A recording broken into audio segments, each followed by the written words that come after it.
Welcome back to the Golden State with Mates post-game live after the Warriors lose their fourth straight, this time to the Phoenix Suns 113-105 at Footprint Center on Saturday. If you are in the chat, then let me know what your thoughts were on the game, this current Warriors form, which has been so disappointing after such a bright start. I want to preface my comments because clearly after a loss, much of this is going to be negative. And I do want to preface by saying that this was always going to come, right? You have an 82-game regular season. You are bound to lose some games in a row and have a bad stretch of form. You're probably going to have it multiple times throughout a season. So we have to expect and have to acknowledge that this was always going to be the case at some point throughout the season. As much as we don't want it to happen, we don't want 3-4 game losing streaks. Like, it's going to happen. But at the same time, all I can do, all we can do as fans, is analyze what's in front of us. And what was in front of us in this one was incredibly disappointing, especially in the first half, where the defense that's as bad a half of defense that I've seen the Warriors play all season. It was just completely lackluster, no energy, intensity. The Suns just getting whatever they wanted, particularly from three, whether it was driving kick opportunities, whether it was poorly timed double teams on Booker and KD that allowed a lot of their shooters to be wide open. Like, they went 14 of 21 from 3-point range, and you'd think, oh yeah, like that's just a hot shooting half, 66.7%. They just got hot. Yes, that is obviously the case to a degree, but they're also just wide open on a lot of them. It was just horrific Warrior defense on a lot of these plays, and that was awful. That was awful defense, and I hope Steve let rip at them at halftime, and he clearly changed things up, and we'll get into the rotation and lineups. But Steve was trying everything, exhausted all options in the first half to try and navigate his way around that barrage of Phoenix threes that led them to 66 first half points and a 17-point lead over the Warriors, who, for as lackluster as they were defensively, they were almost very similar on the offensive end. Pods had 8 first quarter points. Wiggins had, I think, 11 first half points. And aside from that, the Warriors only put up 49. They only put up 105 for the game. In today's day and age of NBA basketball, you're not going to win too many games with 105 points. And after a strong opening, first 15 games, Warriors are 12-3, and we look at the depth and we think, yeah, this is a squad. You can get guys scoring double-digit points all across the roster. While that still remains, I think the lack of a second star, a lack of another go-to guy, a lack of someone who can score you 20-plus points on a consistent basis, that's starting to bear fruit a little bit here and become an issue for the Warriors. So I don't know. It's just a rough game. They tried in the second half. They were far more competitive. Steve goes to Kevon Looney to start the second half in place of Trace Jackson-Davis. I thought, weirdly enough, I thought TJD was actually pretty active in his first stint in the first half.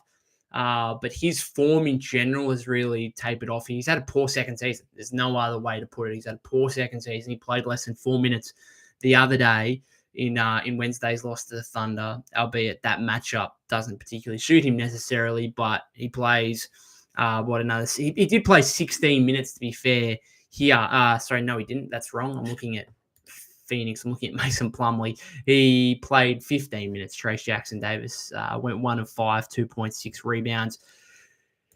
Yep, they went to Loon in the second half, and to be fair, got an immediate result. The Warriors went on a 7-0 run, cut it to 10, really had control of the third quarter, cut it to 7 at the end of the third, and then most frustrating was the fact that there was that delay at the end of the third quarter where the refs actually went back. I didn't know you could actually do this, but the refs went back and awarded 2 free throws for Grayson Allen when the Suns apparently should have been in the bonus, and instead of going to the line, they took it side out, which meant that Grayson Allen came out at the start of the fourth quarter and just nailed 2 free throws to extend the margin by 2 without actually any time going off the clock.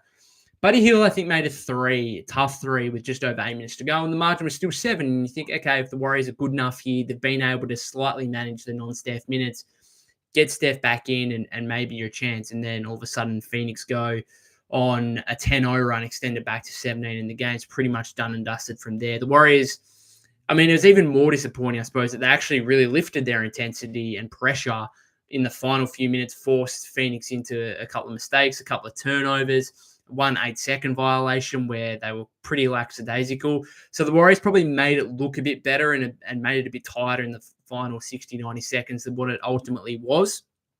I actually think like this 8-point defeat, I don't know, it felt worse than that. I actually think that might look good for the Warriors based on this game. Like I think in another day, like the way Phoenix played compared to the Warriors, I thought the 8-point margin probably flattered Golden State a little bit, and perhaps it should have been more so like 12, 15. And again, the Warriors, a bit of a fake comeback there at the end, made it look a bit better than what it actually was. GSW says, yeah, I don't like that they did that Kuminga foul because they thought he had a foul to give. Yeah, that's the interesting one. So if they've got it, we're going back to the foul here late in the third quarter on Grayson Allen. Was from on Kuminga, and Grayson Allen went to the free throw line at the start of the fourth quarter for it. That's a good point you make. So what did the scoreboard say? Because if Kuminga thinks he's got a foul to give, then he's not really necessarily going to care about fouling Grayson Allen in that scenario. But if obviously you can see that, hey, they're in the bonus, then that's obviously just Kuminga's fault and that's a mistake and that's that. But again, if it's not, if he thinks he's got a foul to give, then I don't really like going back and retrospectively awarding 2 free throws for a situation that the player didn't know about.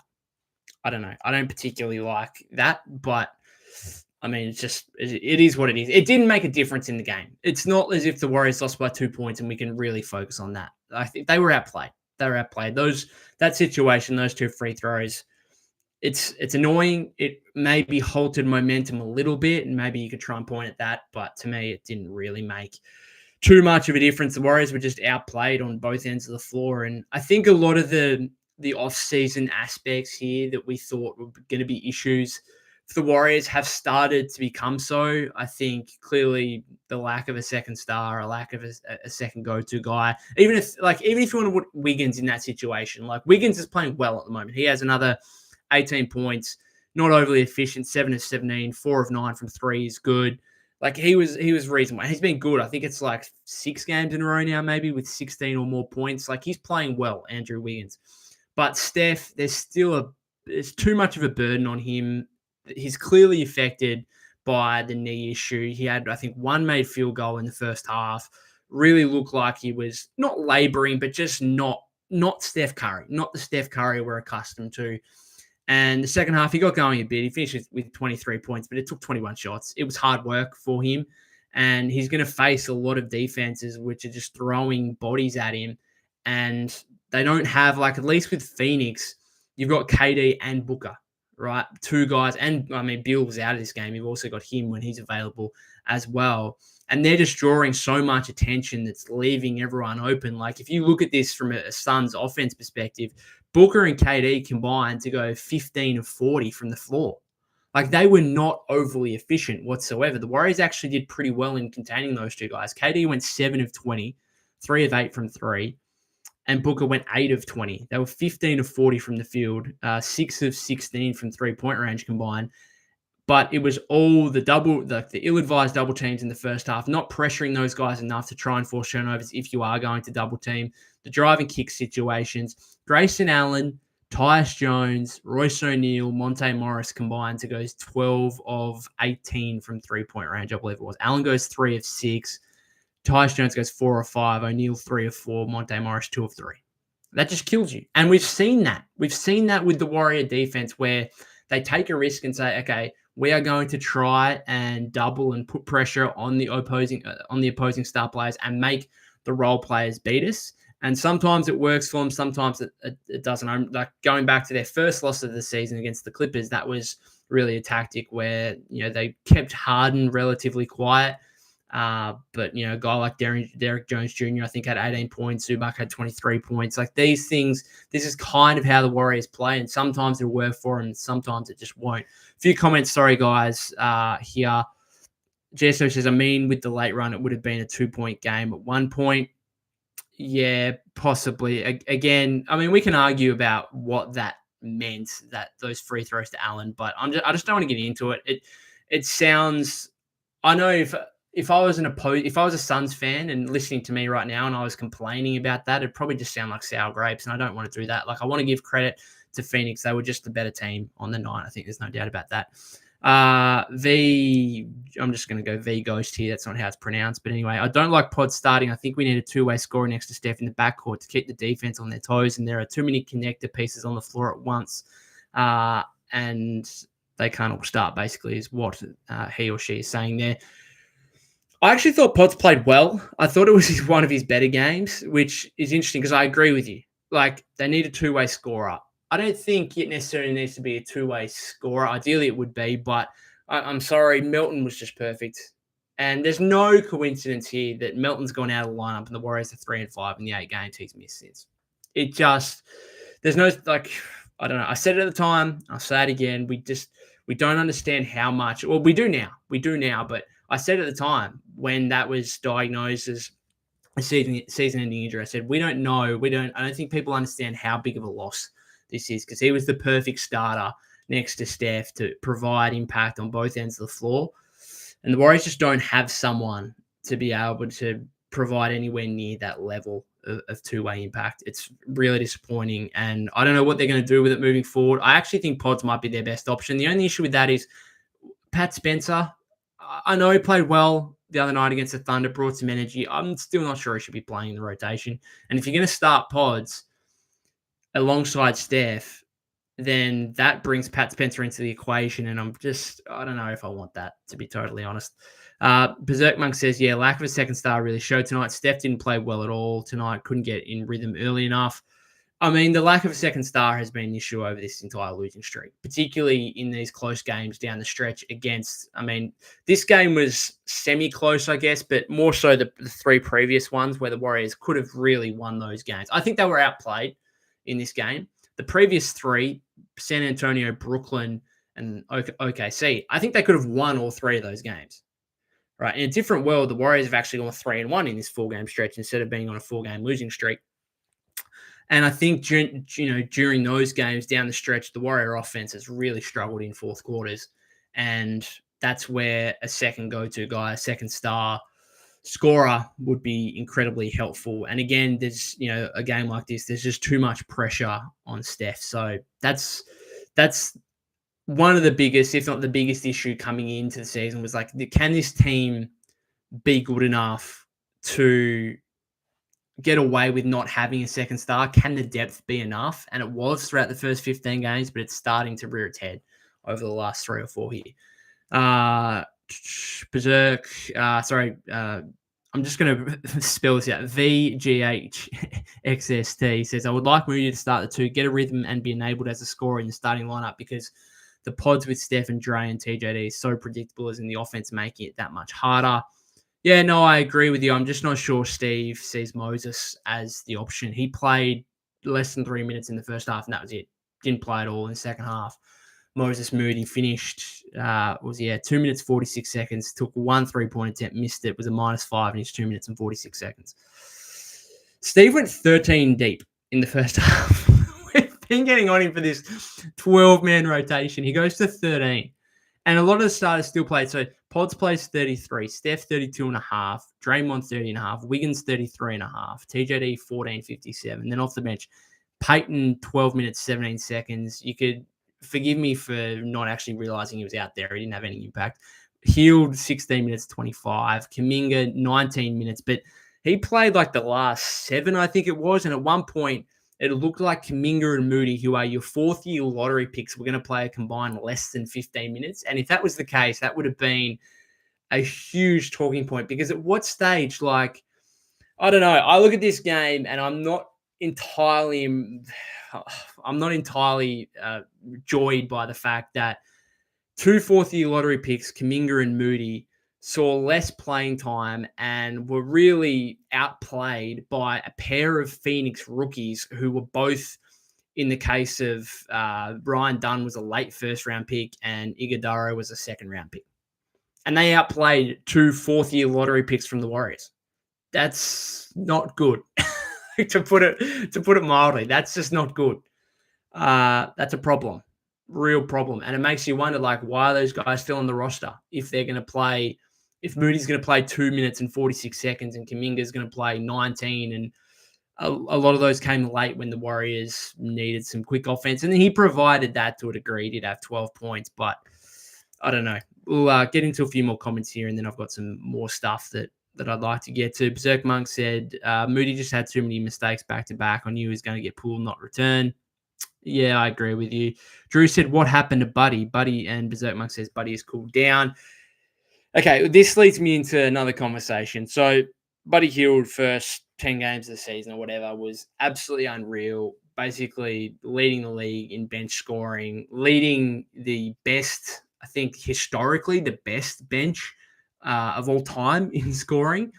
And since then, he's cooled down. And as a result, the bench stinks. The bench actually stinks. It's gone from a huge strength where the Warriors had the best bench in the league to a genuine concern. Look at the plus minus in these games. Starters, Wiggins plus 12, Green plus 6, Pajemski plus 5, Curry plus 4, right? So the starters, who all play in excess of 30 and a half minutes, are all in the positives. In the minutes they're off the floor, which we have to say is, those guys all play between 30 and a half and 33 and a half minutes. Look at the bench. Peyton, minus 14 in 12 minutes. Hield, minus 15 in 16 and a half minutes. Kuminga, minus 14 in 19 minutes. Spencer, minus 8 in 8.5 minutes. Moody, minus 5 in 2.5. Anderson only played 7 minutes, minus 3. Waters, minus 6 in 13.5 nearly. Looney, the only one there in a positive. And that's because he actually started the second half with the starters. He was a plus 1, 9.6 rebounds in 16 minutes. I don't know. What do we like? That bench is sucking at the moment. There's no other way to put it. It's not good. We're going back to what's been an issue where the reliance on Steph is too much, and not just Steph, but like Draymond and Wiggs as well as the veteran guys. This has been a thing now over not just this losing streak, but a little bit longer than that, is that the plus minus, if you look at the plus minus over the last 10 games, Wiggs, Steph, Draymond, all excellent. The bench guys, not good. Not good at all. VGH, I'm just going to say Ghost. I'm going to call you Ghost because I don't want to spell it out. He should be allowed to play through mistakes just about as anyone. That's in relation to Moody. I'm not saying Pods played bad either. It's just a systematic issue with Steve's offense. No, I agree with you. I'm not sure Pods is the long-term option, particularly if you want him as the backup point, because the Spencer thing was fun on Wednesday against the Thunder. I'm not sure it's actually sustainable, and it didn't really prove sustainable in this one. I think he had one nice feed to Looney for an assist at one point, and that was about it. He's not a scoring threat. He's not a great defender. What's he doing out there? Just doing a bit of cardio. I don't know. It was nice on Wednesday night for 14 and a half minutes, but truly, I don't particularly love it. Jesto says Moody, Melton in 2 seconds for Vucevic. Again, the Moody stuff, I'm not sure if that's not exactly viable, I don't think, because the outgoing salary for Moody is like $5.6 million. So it's not quite viable, I think, because the Warriors are only $500,000 above the first apron. But it could certainly be Moody, Peyton, and 2 seconds of Vucevic, which is on the podcast episode yesterday. I proposed that trade, which was Melton, Peyton, and 2 seconds for Vucevic and Torrey Craig. I don't know. The lack of spacing out here when there's Pods and Pods hit 2 or 4 today, but he was allowed to. The guy's shooting 20% on the year. Opposing teams know that. They'll leave him. Again, the spacing issues and what the impact that is on like Steph and Wiggs when you've got 3 guys out there who teams aren't going to guard from beyond the perimeter. You just can't do that in the current NBA. You just cannot do it. And so if you get Vucevic out there and he's your starting center and he's shooting 45% from 3 this season on over 4 attempts, and all of a sudden what you're doing at the 2 guard spot, you could actually start Pods if you want. You could actually start Kuminga if you wanted to, because it allows you, it gives you so much more opportunity to do different lineups and different combinations when you got a guy out there who teams have to guard, who is actually going to put the ball in the basket as opposed to TJD and Loon. And Loon's been good. Loon played well today, and I think that was probably the right move from Steve to put him in the starting lineup. I'm not sure if that's going to continue. Again, if that continues, I don't feel optimistic about where this team can go if Draymond and Loon are the front court combination again. I just don't. Just trying to get through some more comments here. GSW, Warriors have a tough upcoming schedule. I see us around 9th, 10th seed after it. Very possible. As unfortunate as it is, being realistic, it's an incredibly tough schedule. Maybe we can win the NBA Cup. I don't want to be that pessimistic. Look, they played bad today, and they still only lost by 8, and they were kind of in the game for a bit in the second half. And they didn't play they were awful in the first half. So if you look at that, and you look at the fact they had 17 and 18-point leads against the Spurs and the Nets, and if they had a half-competent offense on Wednesday against the Thunder in the final 5-6 minutes, like, you can look at all those things, and the glass is still half full to a degree. It's not all doom and gloom. They're still 12-7. This, as I said at the start, like, these bad stretches are always going to happen. It's about just bouncing out of it as quickly as possible and not letting it extend to losing 6 games in a row or 8 in 10 kind of thing. And that's where you becomes really problematic in an incredibly competitive Western Conference. Drew says, to be honest, Kyle needs more minutes. I don't know. He's becoming a little bit of not a whipping boy. Moody's the whipping boy. We know he's the whipping boy of Steve Kerr, but Slow-Mo, he just has games where he plays less than 10 minutes sometimes, and then you just don't see him for entire periods. And I don't know. It's tough because when he plays, he usually plays pretty well. But again, he's like another connecting piece. He's not putting his hand up and scoring 10 points in 5 minutes and screaming, I need to play more. Tough. Berserk Monk says the fact that the Suns have 3 stars, or maybe you could argue Beal isn't a star anymore. Their bench is thinner than ours, but their bench outplayed ours. Yeah. And in fairness, like, their bench always includes one of Booker or KD. Like, one of those guys are always on the floor, and that's the other beneficiary of having a second star. Is that, yes, you might not have the bench depth, but you're always going to have a star on the floor. And some of the Warrior offense, when Steph is off the floor and if Wiggins is off the floor at the same time, we're starting to run stuff through Kuminga, and the Kuminga stuff is incredibly up and down. He's like 4 of 12 today. I thought he played okay against the Thunder in his return on Wednesday, but it was inefficient. I don't know. Like, it's rough. It's rough. And that's what a second star allows you. And in the case of the Suns, they have 3 to an extent. Like, if Beal is leading a second unit, that's obviously a great situation to have. Go says, that's why I think Pods needs to come off the bench and bring that same energy every time Steph comes off the floor. And yes, no more Pat, only garbage time, please. I think most Warrior fans would agree with that. As much as we might have, I don't know, found the Pat Spencer minutes fun the other night against the Thunder, I'm not sure they're minutes we want to see too often. Go says, go Milton for Lonzo. Well, Lonzo's still on like 20 mil. And so I actually think a fit Lonzo Ball would be terrific next to Steph. Terrific, because he's really similar to Melton in terms of he can play on and off the ball. He's probably better on the ball than Melton is as a creator, as a ball handler and stuff. And then at his best, like, he can play off the ball and he can be a catch and shoot threat. He shot 40% from 3. Obviously a really good on-ball defender as well. Like, he's very similar to Melton. The only issue is the injuries. Like, I mean, you just can't trust that, can you? I don't know if Chicago want to tear it down and he's bought out come the just after the deadline or something, then great. But why would he necessarily pick the Warriors in that situation? I don't know. I don't see the Warriors trading for him. Let's put it that way. Berserk Monk says Vooch is an Iron Man, no injury concern with him. Yeah, that's also true. I mean, part of the reason he's an Iron Man is because the guy's never made the playoffs. Like, he's made the playoffs, I think, twice in his career.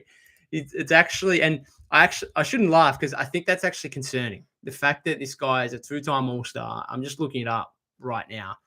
He has made the playoffs. So he's a 13-year veteran. He's made the playoffs. He's made the playoffs 3 times and he's never been past. 4 times. He's never been past the first round. He made it in his rookie year with the 76ers, I think that is. Yes, rookie year with the 76ers, twice with the Magic where they were eliminated in 5 games, and then 21-22 with the Bulls where they were eliminated in 5 games. Not a great playoff history for Nikola Vucevic, and I don't know if that says something about his ability, to be totally honest, and whether you'd actually want to trade for him or not. But I still, when I read, and again, going back to the podcast episode yesterday, when I read that report from Fisher that said that one GM thinks his trade value is around 2 second-round picks, I don't know what the downside is. GSW says, please don't touch Lonzo.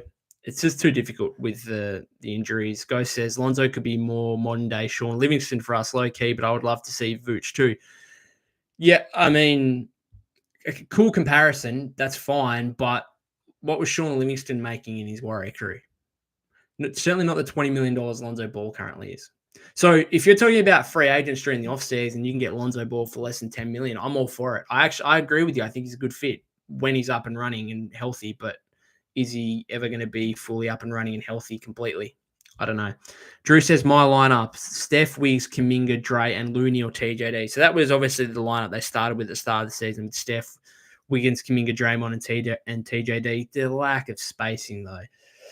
The lack of spacing is just tough. And that's why, like, if you get Vucevic in there, I love how we're just always talking about Nikola Vucevic as, you know, the hopes and prayers of the Golden State Warriors getting Nikola Vucevic. It's a little bit sad. But if you put him in there, then all of a sudden Steph, Wiggs, Kuminga, Draymond, Vucevic, that could actually work.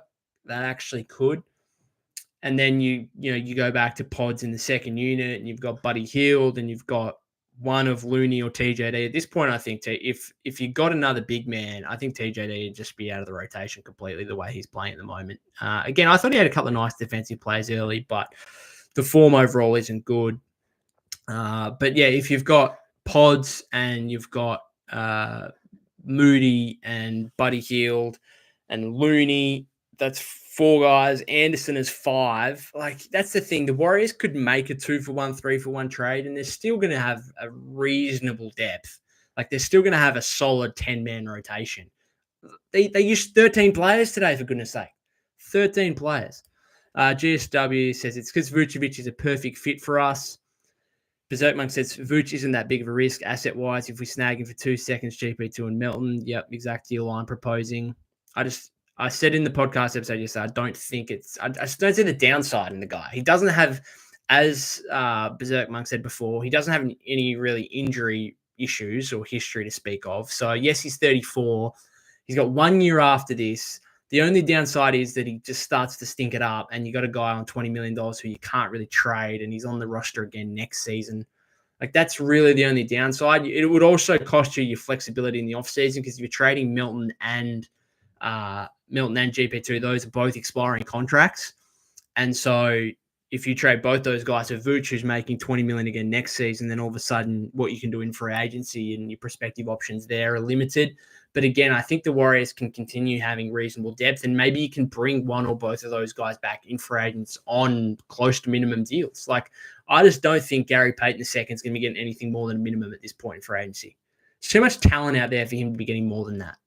Milton, with this coming off an ACL injury, maybe he gets 5-6 million, but I think even that would be a stretch because he's going to start next season injured. You'd imagine. I don't think he'd be right to go at the start of next season. I don't want to forecast ahead too much, but yeah. GSO says, you reckon the Warriors are looking for Vooch or just disregarding it? I'd like to think they want to try something different and they want to try and address getting a skilled big man and more versatility in the front court. But history would suggest that it's very unlikely, and history on multiple fronts.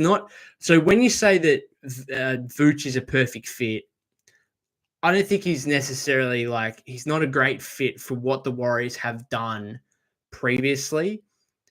They always prioritize, when you look at their big men, they always prioritize defense, rebounding, screen setting, and passing. Now, Vucevic does a couple of those things, but defensively, that's a huge hole, obviously. He just doesn't really bring that. Maybe Draymond could help a little bit in that aspect playing next to him, but clearly that's a big hole.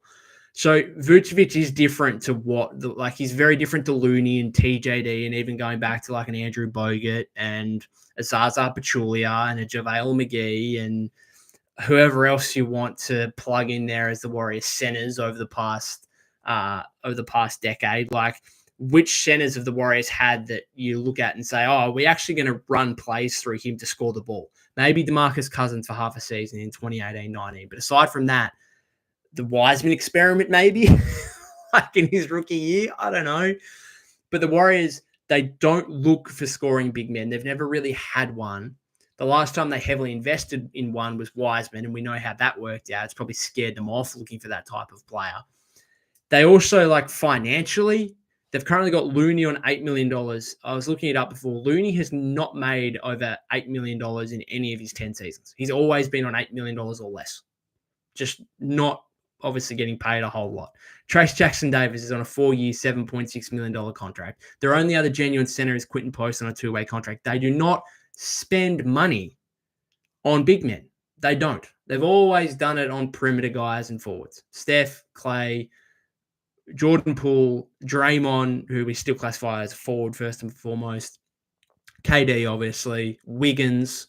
Like, that's where their money goes. They do not spend over $10 million, let alone $20 million on a center. So between not really having history of going after offensively minded big men and not paying big men in excess of $10 million, again, let alone 20, I just don't see, like, their mindset would have to drastically shift to have interest in Nikola Vucevic. Berserk Monk says, but $20 million on his last year is an expiring contract, could be valuable to teams next year if he stinks. Possibly, like, you could, and, well, ideally he'd actually still play reasonably well to the point of, hey, we've got this guy who's pretty good. It's almost like a Wiggins situation where Wiggins at the moment is actually playing really well, right? He's playing really well and he's rehabilitated his value, okay? And it's got to the point where you wouldn't trade Wiggins for much. Like, you wouldn't, sorry, I'll start that again. You wouldn't trade Wiggins for anything less than, like, a superstar. But if that superstar becomes available, like if it's Giannis, then yeah, like you're probably going to move him, right? I wouldn't do it for a Jimmy Butler or anyone who's, you know, old and a bit injury prone and not actually that much better than Wiggs is playing right now. But if a superstar becomes available, then yes, Wiggins would still be on the table, you'd imagine. And maybe it's a similar situation with Vucevic, where you trade for Vucevic, but if a better player becomes available, then you're not really going to hesitate too much with moving that guy, right? And again, like that $20 million, if it's expiring, then that actually, again, as you said, has some value, right? Particularly, I don't know, you can change things up. You can go get another guy. I don't know. There's still some flexibility there, particularly when you're only giving up 2 second-round picks, if that's the case. I don't know. I want to try and get back to this game a little bit. I don't know if I've got too much else. We've been going for over 33 minutes. The 13-man rotation stuff that's just disgusting. That needs to end. I know what Steve, he's trying to get someone in there to fight and show some energy in the first half because the Suns were just striping every three and the Warrior defense was awful. Look, I get it. But you can't be playing 13 guys in the first half of a game. I'm sorry, you cannot do that. And so I'm looking at this. I don't know what you're going to do. I actually don't know. Like, who do you eliminate? I think Waters might have to go. Okay, fun while it lasted. He started 7 games. I was actually surprised he played. I thought he might have gone from being in the starting lineup to not playing at all. And yet he still played 13 and a half minutes. I think you got to persist with Moody. Like, again, I just don't know why Lindy Waters is playing 10, 11 minutes more than Moses Moody. We spoke about this on the last post-game live. It's just frustrating. I think you got to get rid of Spencer. I think you got to get rid of Waters. That opens up 21, 22 minutes. Give some of them to Moody. Give some of them to Kyle Anderson. If it means putting Pods back in the second unit, then maybe you go with Moody or Kuminga in the starting lineup. I don't know. It's a bit of a mess right now because there's so many different options. And when the Warriors are winning, you look at all the different options. You think, oh, great, fantastic. We've got all these guys we can play and they can come in and have short, sharp impact for us, and that's fantastic. But then when you start losing, as the Warriors are now with 4 straight defeats, it quickly becomes, oh, okay, where do you go to? Like, you got so many options, but no one's really putting their hand up and screaming out, oh, yeah, I need to start or I need to play 25 plus minutes. That's the problem. GSW says, I love Pat Spencer, but starting him in the fourth is crazy. Yeah, imagine saying that at the start of the season. Yeah, hey, cool. We're down 6 or 8 to Phoenix at Footprint Center on November 30, and Pat Spencer is going to start the fourth quarter for us at point guard. That's you would have thought. Hey, hang on. I'll preface this by saying, imagine saying that while also saying that Steph Curry is healthy, available, and playing. Brandon Bajemski is healthy, available, and playing. Because I think in that scenario, you would say, oh, well, Steph and or Pods are both out, and that's why Pat Spencer's starting the fourth. I don't know. It's crazy. It's crazy. This is the kind of stuff that Steve does, and sometimes it works and sometimes it doesn't, and he's going to get criticized when it doesn't work. I don't know. The Warriors have some problems. They've got a problem with their starting two-guard position. They've got a problem with their starting center position. They've got to address that. I think the best way to address that is actually at the center position by getting a guy that can space the floor, whether it's Vucevic, Kelly Olynyk, someone like that. And then if you can get that guy, then that allows you, I think, to be a little bit more flexible with what you actually do at the two-guard spot, right? So I don't know. There's a lot of issues. There's a lot of fires that Steve has to try and put out here. I think you got the two-guard position, you got the center position. You need your bench. Because really, as much as we talk about those two positions, the starters have actually been fine because Wiggs, Steph, and Dre are all still playing at a pretty high level. Pod's played well today. But then, the bench, you need Buddy to try and give you... he had 11 points on 3 of 7, 2 of 4, but I don't know. It's just not overly impactful. Clearly, the plus-minus says so. He was minus 15. Kuminga, you need him to be more efficient. I mean, what's Kuminga? I'm just looking this up. What's Kuminga now shooting for the season from the floor? I don't think it's overly good. Let's put it that way. For a guy who should be living downhill at the rim, the numbers aren't good. He is. I'm not sure if this is counting his game today yet. No, I think it is actually. It is counting his game today. He's 13.5 points on 43% from the floor, 29% from the three. All I can say, JK, you're not getting $150 million with those numbers, my friend. That is for sure. NVX Hunter says, Kuminga got to be traded. He isn't ready to be who the Warriors need him to be. The IQ isn't there. Yeah, I mean, I'm not going to disagree, but I'm not sure where his value is at. I don't know. He still has these stretches. He had that second and third quarter on Wednesday where you're like, holy crap. Yeah, this is the guy we need. This is the guy we want. But it's just not consistently there right now. GSW says, was the Warriors' last trade pool? They just don't seem active in looking for trades. Well, if you want to exclude the sign and trade that delivered Clay to the Mavericks and Kyle Anderson and Buddy Hield, that's a free agent thing. That's not really going to count. And then if you want to include Corey Joseph going to the Pacers at last season's trade deadline for financial reasons. But yes, aside from that, you would say, yes, the pool one during the 2023 offseason would be the last one. That was a major one, to be fair. Next Fiesta says, we suck again. The wheels are off. It's very easy to be pessimistic on the back of 4 straight losses. Again, I kind of want to reiterate, as negative as this post-game live has been, I do want to reiterate, these stretches are always going to happen during an 82-game season, and you don't want to necessarily overreact to them, but at the same time, I think there's some pretty constant issues for the Warriors that we had heading into the season and that have been around the mark and kind of reared their head a little bit, even within that 12-3 start to the season. Go, Steve. Steve just trying stuff with his rotations. Yeah, he said the first 20, what did he say? The first 25, 30 games was trying stuff out essentially, and then he's going to bed down something and go to something a lot more certain. I don't know. I'm waiting to see it. Berserkman says the sad part was when we were in talks of trading for OG Anunoby. The reason we couldn't get him before he went to the Knicks was because Warriors didn't want to give up Kuminga. Yeah, I'm not sure OG Anunoby would be the answer. I'm not sure he's this I think he plays well off Brunson and Towns as a third guy, and they've got Bridges as well. But I'm not sure how much he'd be helping. And if I had to pay him 5 years, $215 million like the Knicks did, I don't love that. I don't love paying OG Anunoby $215 million. So if that's what you had to do, if you traded for him and you had to sign him to that deal for him to extend, I don't love it.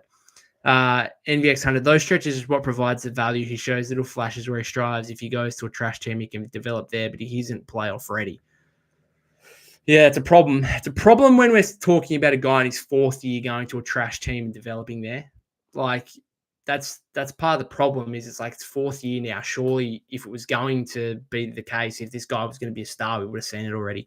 Berserk Monk says, kind of stuck with Kuminga. He has to increase his stock and see if we can flip him at the trade deadline if he's still wanting a max.